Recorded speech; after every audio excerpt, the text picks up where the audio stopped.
global police haise USA da adi moina America has nothing to do with Venezuela. Venezuela is sovereign country mani India na Bangladesh picture ajo changsala kaim to uya de no India ki interest ko man to roga jo but America na di to uri ne aduna mafam mayam na America na khut chang budagi ma je global police ne na mayam na adu mai hai ne adu global police to Trump na de accept to thoi ne kai comment to bi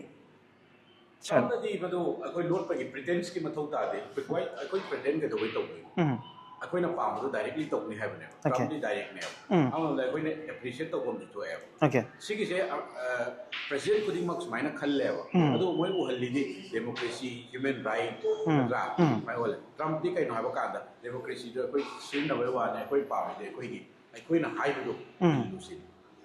Trump di ma hai ji kai no ha ka da UN se me akoi na sin akoi pa sayau da na yo Europe hai se second world war se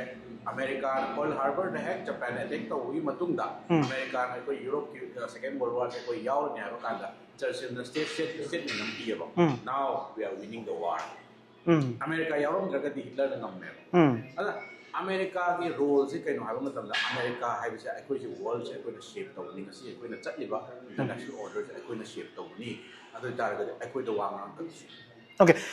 sigi po chine yes manifest destiny okay yeah, I'm interesting.